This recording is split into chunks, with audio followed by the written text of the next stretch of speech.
আপনি কার লাশ নিতে আসছেন? আমার মার লাশ নিতে আসছি। আপনার আম্মা কি কুয়েতে থাকতেন? হ্যাঁ, কবে কিভাবে মারা গেলেন উনি? উনি ঈদের দিন মারা গেছে, রোজার ঈদের দিন। রোজার ঈদের দিন মারা গেছে।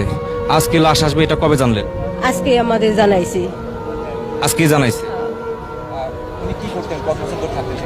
উনি 35 বছর ধরে রয়েছে, উনি বাসা বাড়িতে কাজ করতেন। অসুস্থ ছিলেন মারা যাওয়ার আগে? না, অসুস্থ ছিলেন না, হঠাৎ করে স্ট্রোক করছেন। আপনারা কয় ভাই বোন? আমরা 3 বোন।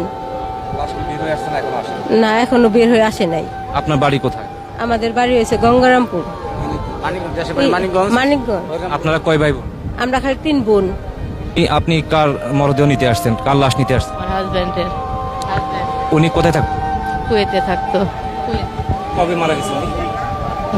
ফেব্রুয়ারির 24 তারিখে কিভাবে মারা গেছিলেন উনি? স্ট্রোক করছিল।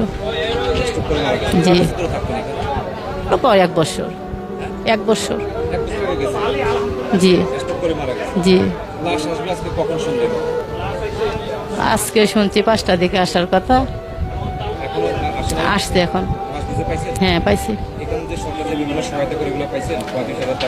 এখনো হাতে পাই নেই, তবে জি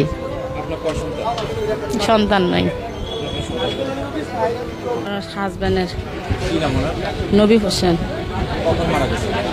মারা গেছে, মনে করেন মালয়েশিয়া 5 রোজার মধ্যে অ্যাক্সিডেন্ট হয়েছে 23 তারিখে, আর 21 রোজার মধ্যে মারা গেছে হসপিটাল অ্যাক্সিডেন্ট হয়ে।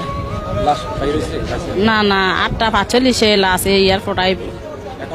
না না না, এই যে আমার 3টা সন্তান, একটা ছেলে 2টা মেয়ে। 21 রোজার মধ্যে মারা গেছে, 11 তারিখে রোজার মধ্যে। 10 বছর মতন হইব।